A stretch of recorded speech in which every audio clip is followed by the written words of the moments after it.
I'm Corey. Hello, everybody. Welcome to Follow Everton. And this is the post-match reaction to West Ham 0, Everton 0. I'm joined by Ryan, who is driving at the moment, so you might not be able to see him, but he's still very well able to give us his thoughts on what may be considered a drab 0-0 draw down in the capital. Hello, Ryan. How you doing, mate? Okay? Hiya, Corey. Nice to speak to you. I was a bit better before I watched that match. I want 90 minutes of my life back because it's just more of the same, Corey, mate. I'm actually fed up of watching that dross, and I think it's gone completely stale for Sean Dyche, and I'm running out of excuses for that man. I'm sorry. It's okay. I'm sure a lot of us are feeling the same, mates. Again, very little tempo, very little style of play, very little signs of improving. Although, me personally, I'll take a point away, a clean sheet as well. But we just don't look like scoring, do we? Listen, a point in isolation in any away match is normally a good point for Everton. You know, to go away from home, to not lose, to get a point, to keep it ticking. The fact is, it's not an isolation. It's the point where we've had a run of very winnable fixtures. I thought West Ham were a very bad side. I thought Southampton the week before were also a terrible side. And the fact we've not been able to score in either of those games,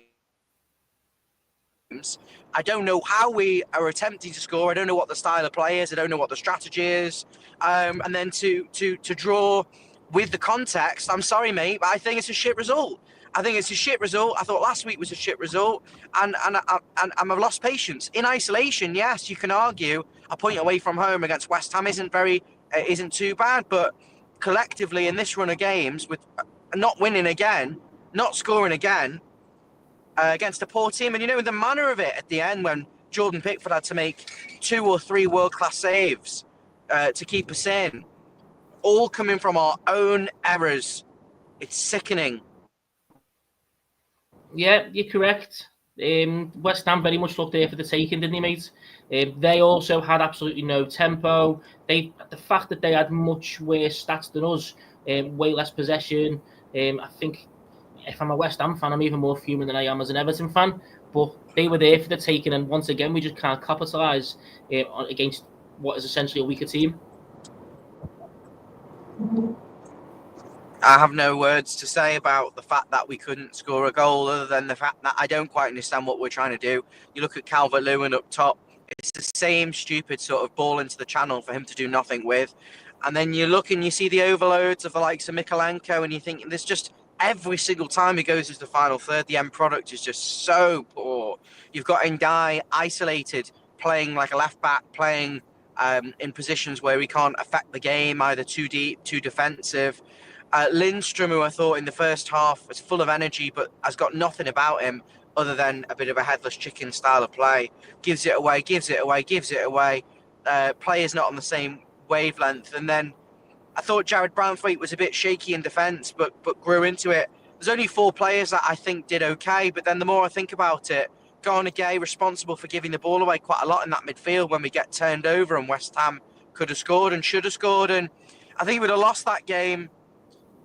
I just think you have no choice but to change the manager. But he's got a free pass this season.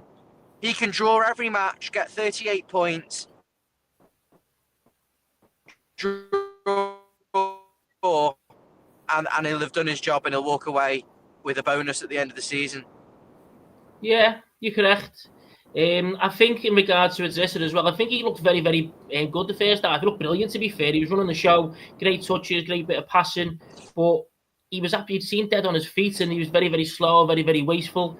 We needed to make a substitution in that second half, I think, much earlier than what we did, but we're used to seeing this with Dyche, aren't we? He's not only is he tactically damp, he doesn't really like to make any changes when it's clear that we need him.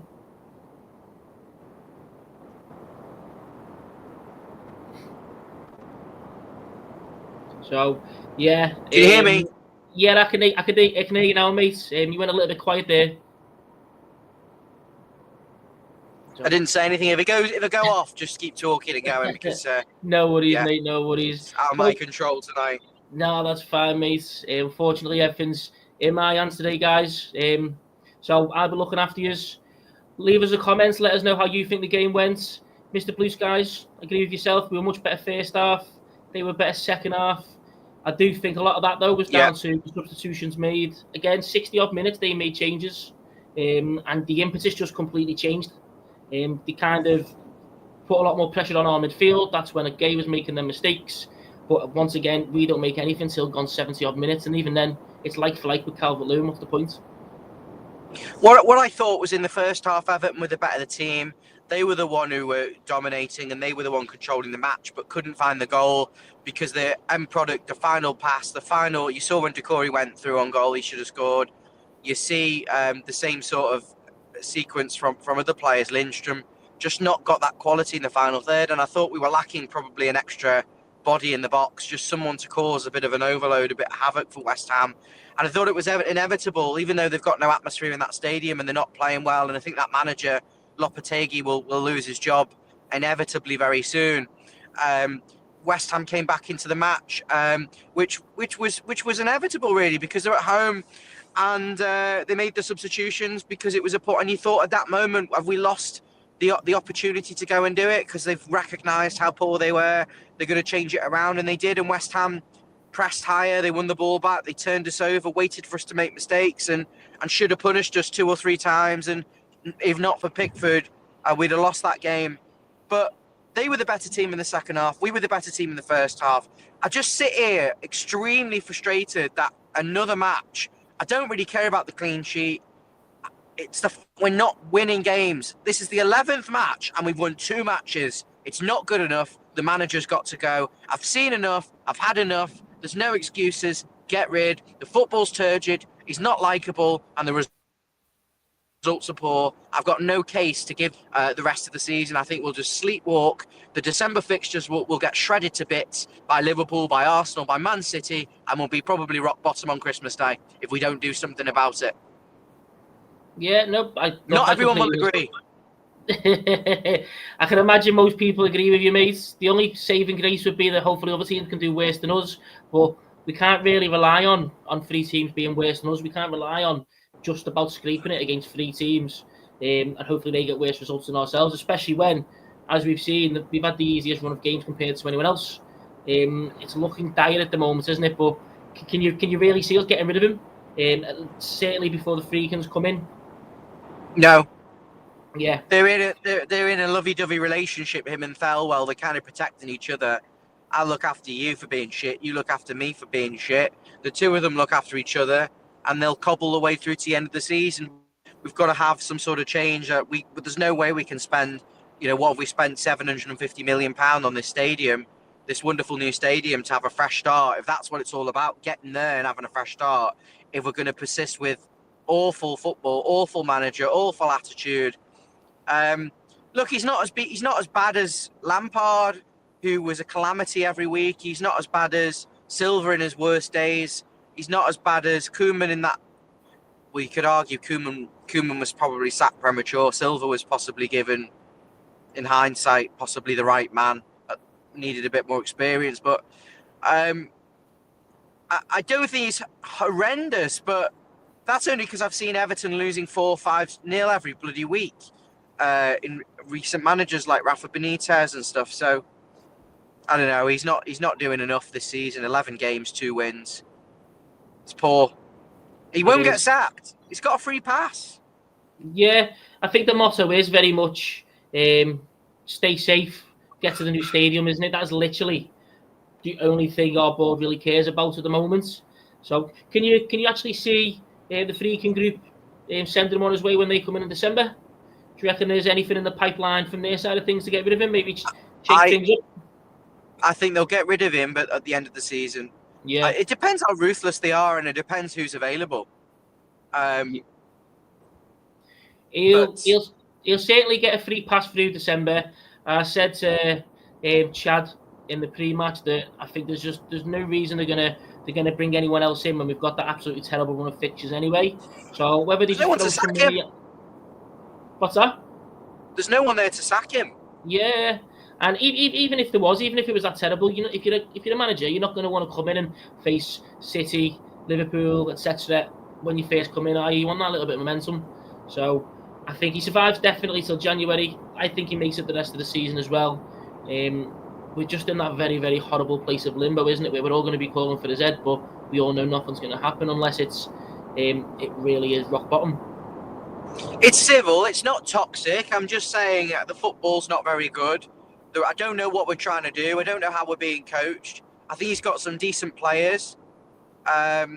He's obsessed with his favourites. Certain individuals aren't improving. I don't like a lot of his signings. I didn't like Jack Harrison, for example. I wouldn't have given him another year. I'm finding it hard to watch him and hard to enjoy Everton under Sean Dyche. And I would like to see a fresh impetus, fresh style, someone with a clear philosophy of what we're trying to do. Are we trying to press? Are we trying to drop deep? Are we trying to play long ball? Do we play down the wings? Do we play between the lines? What are we trying to do? Because all I can see us trying to do is have Mykolenko run forward and then pass it back to the opposition, or chip shitty balls into Calvert-Lewin to run the channel. And I just don't understand it. And midfield is shite. Fullbacks are shite.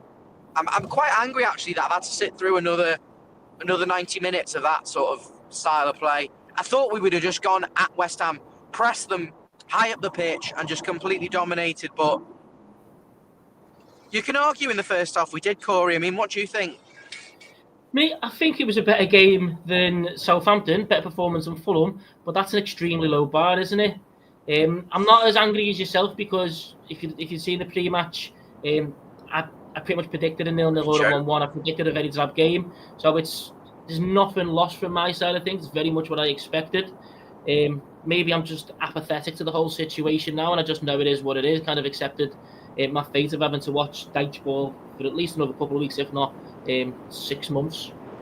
But I do think there are certain positives. I do think Lindstrom, although he was very, very wasteful, you can see he's getting involved. We haven't had a player apart from Njai who wants to kind of get on the ball, get involved, actually try and do something, even if it doesn't come off. So I'm hopeful that maybe a little bit of time in the team, a little bit of consistency, he'll start doing well. But like you said, there's no partnerships.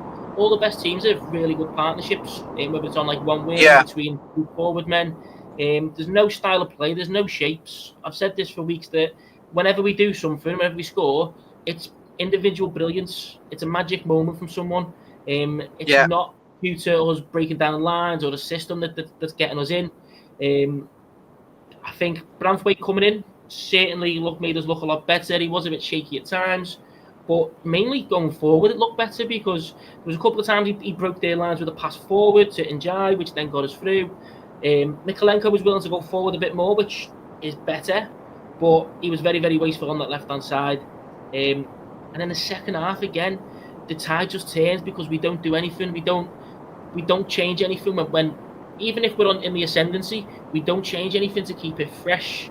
I know that second half, Njai just kept getting more and more invisible to the point where I thought I zoned out for 10 minutes. He was a left back. He was basically playing like a left back, trying to cover Mykolenko and drag us up the pitch. But he needs to be high up the pitch. That's it. And I think today would have been a really good chance for him to play in the middle, because when he got that ball in the middle, he had West Ham on strings. They're looking nervous as well. They're in the same boat as us. The fans just have to follow him. The stadium. You want me? Yeah. We completely mismanaged it against a terrible team and still nearly lost. That's how I just sum it up. In a poor style of play. And we've played Fulham, we played Southampton, we played Palace, we played Ipswich, we played Newcastle, we played today. These are winnable matches, mate. These are just like, what is the fucking point of this season if we're just going to go through the motions like this? Just not bother. Just pointless.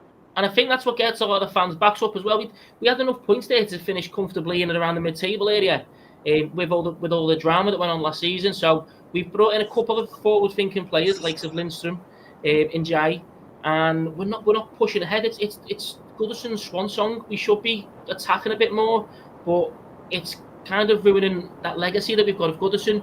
Look, no one's expecting us to get into Europe or win any titles and anything, but I think we were just expecting Everton to show Look at Forest. It's all about the coach, the mentality, the attitude, how you apply your style of play. They have got a clear plan. Get Chris Wood in the box to score. What are we trying to do other than play long ball into the channel for Calvert-Lewin, who doesn't have the pace, doesn't have the strength, doesn't have the technical quality, can't dribble past players and can't score? What is the point of his existence? Sorry. No, 2 so goals in look, 11 appearances. and if you play him as a target man, that's fine. But you need other players getting in the box to support him, to kind of, so he's not dealing with 3 defenders. You need fullbacks who are willing to get forward and whip crosses in. But he doesn't want his fullbacks going past the halfway line, pretty much. You know what I mean? So Yeah, I'm not surprised. Look what happens when Mikalenko does. He's not very He's good. got the But technical even quality of a Sunday League player. But any fullback can put a floated ball in. You know what I mean? It doesn't need to be whipped, because that whip ball down low he should have done much better with. But if you put an extra striker in the box with Calvert-Lewin and you play balls up to him, he will win 1 or 2. It's a numbers game. But we don't even do that. We've got a target man. We don't play target man football. And then we bring a man who's not a target man in Beto, and we don't play balls around the back. We don't get anyone close. He's Well, I think Beto's got more about him. I think he's stronger. I think he can hold the ball up. I think he's quicker. And yes, his finishing can be a bit. His finishing can be erratic, but that's what happens when you're trying too hard to impress, because you're starved of service, because the person in front of you has got a free pass week in, week out. Yeah, and if we've got players out wide, we've got pace like Lindstrom and Njai, which we do at the start of the game, then he's the kind of man who's going to trap the ball, bring it out wide, and he's going to spring a counter attack for you. So maybe it's time to bring Beto on at the start and have Dom coming on later on in the game, changing things a little bit. But at the moment, it's just the same. Wouldn't bother with Dom. I get Breuer in. There's no point of playing Dom. Just pointless. Yeah. I mean, look, even if you play Dom as part of a 2 later on, change the system, but it's just like it's the same formation every week. It's the same like for like mid-game. I'm an advocate for him starting a similar formation every single week. That doesn't bother me, because you want that consistency. And you want your system. But when your team isn't performing very well, your system's not working, you need to change it in games, and he never does. We got to about 65, 70 minutes, and nothing happened, no change, and you just knew we were going to follow the same system. Beto coming on after 70 minutes. What system? What system? But that's the thing, isn't it? There's no change at all in terms of how we play or what we try to do. Whether that's because he doesn't identify one at the start, to have to change anything, or just the fact that he doesn't want to change at all. But the man isn't tactically astute, and he's not flexible at all. He's not dynamic. He hasn't got a fucking clue. He said before players for Everton were signed to play 4-4-2. 4-3-3. He said, I don't play 4-4-2. I got accused of playing 4-4-2 my whole career. And I'm not playing 4-4-2 because I've got the players to play 4-3-3. Fuck off. We played Calvert-Lewin and Richarlison up front in a 4-4-2 for a whole season. I'm sure we did it for like 2 seasons. It was 4-4-2. Calvert-Lewin and Richarlison up front. We've played 4-4-2. It's not even 4-3-3 even. It's because if you're doing 4-3-3, you're 2 wide men are forwards and getting in the box. Ours aren't. If anything, it's a 4-5-1, which is just a more defensive version of 4-4-2. It was what we shifted to when Moyes decided not to go 4-4-2, something different. He'd do 4-5-1. So even then, it's just a slight variation on dinosaur tactics. It's a 4-2-3-1, which leaves a lot of space. Leaves the striker isolated. Leaves a lot of space. The wingers aren't wide enough. They're neither here nor there. It's not for me. It's not for me. I say, as I said to you before, it's civil. There's some respect there. Thank you very much, but I think I want someone new now, fresh ideas. Yeah, I agree. I don't think there's going to be many people who's not going to be cheering when he goes. I've not been one of the ones calling for his head on a plate, not wanting him gone, because I understand the scenario. But as soon as he's gone, I'll be absolutely delighted as well, as long as it's for a decent manager, or at least a decent project. You've got some good players there. You've got Jared Branthwaite, you've got England's goalie, you've got Ndai.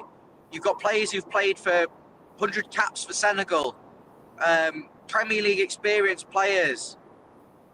I don't know what he's trying to do with Calvert-Lewin. He either needs to peel off the centre-halves and make space for himself, or stay around the 6-yard box and get in front of a defender instead of always being second best at everything. Fed up. Corey, if you want to read through the comment, I can see it. If you want to Yeah, read no. through some of the comments, but I know you can't bring them up on the stream, but I will help set up you on that soon. But you could just read out who said what and what they're saying if there's anything there to address. Of course. I mean, the vast majority of us are all saying that we can't take it much longer. Everyone knows that. Let's be honest. As much as we want them gone, nothing's going to happen. But Mr. Blue Skies has got a good point. He's seen us take a touch in the box before shooting a few times now this season. No one's got the confidence to hit it first time, and you don't get that kind of time in the Premier League. So he's correct there.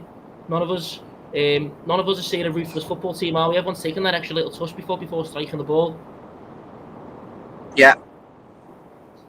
And I think again that's part confidence, and it's part of the team that's just not used to attacking or not having a good system where you know where the ball's going to be, so you know to strike it first time. Everyone's having to take that little touch and have that little thought.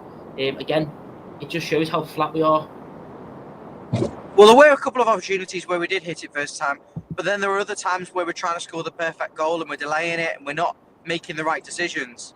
But yeah, you'd say every time you take a touch, you give the opportunity to the opposition keeper to set himself and prepare.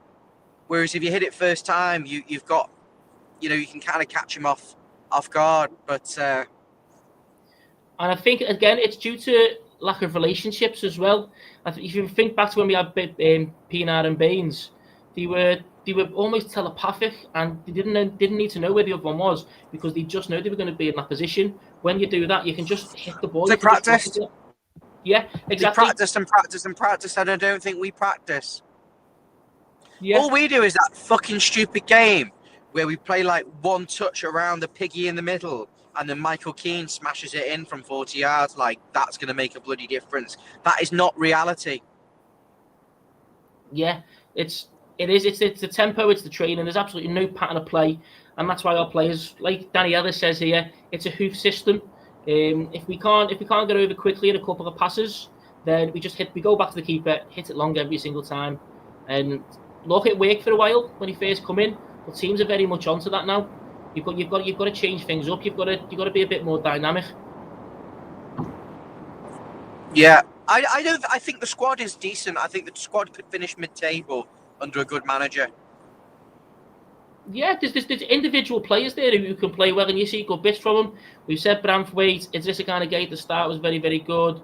Njai's a brilliant footballer. And like I said, every single time we've had a goal recently, it's been individual brilliance. A wonder strike from McNeil, lovely ball in out of nowhere, or brilliant feat from Njai. But there's nothing from a pattern of play that gets you a goal where you go, I know what's going to happen here. The amount of times, and even though West Ham were poor, when they were doing well, they were switching the ball across from left to right to Jared Bowen, who was always playing on the shoulder. Every single time they knew what they were doing, they knew what they were aiming for, and that's when they caught us out. We don't have that kind of thing where we know what's going to happen.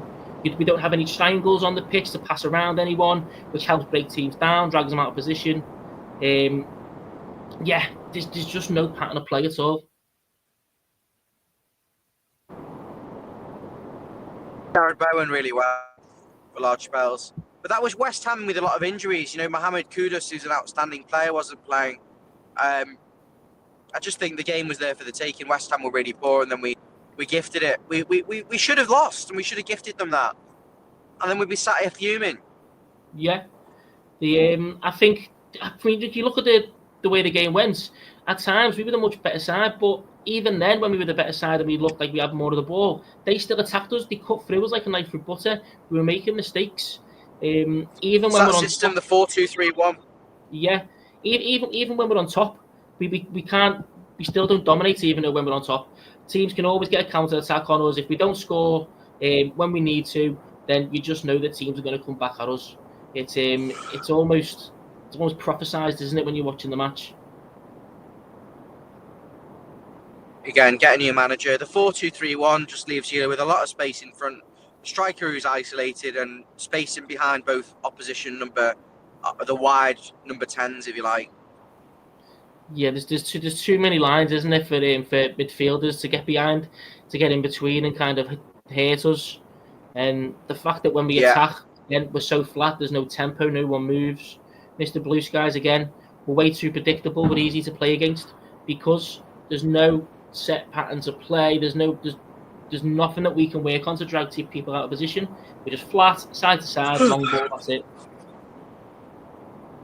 Any other comments, Corey, before we wrap things up? Rod Ross says the club don't give a fuck about us. If they did, we wouldn't go through this for the 4th year. Let's get shut of him now before it's too late. Is this the 4th year? I think it means the 4th year in terms of giving us grief. Obviously, Benitez, Lampard, and then obviously Sean Dyche, just not really showing any kind of oomph to get us someone who's going to do well for us. It's not as if they found us an Emery, is there? I'd go and get Graham Potter. Yeah, look, if he's available, when the free agents come in, if he's available immediately, he's a project manager. He's going to want to instill a certain kind of system in the team. He done it at Brighton. He tried to do it at Chelsea, but there was too many egos there. In fairness, we haven't got the players to play that way. Yeah, which is why potentially they'd wait till the summer, because then you can do that big reset. You've not got to worry about, can we get a team playing in our style in mid-season while we're low down and there's the threat of relegation looming over us.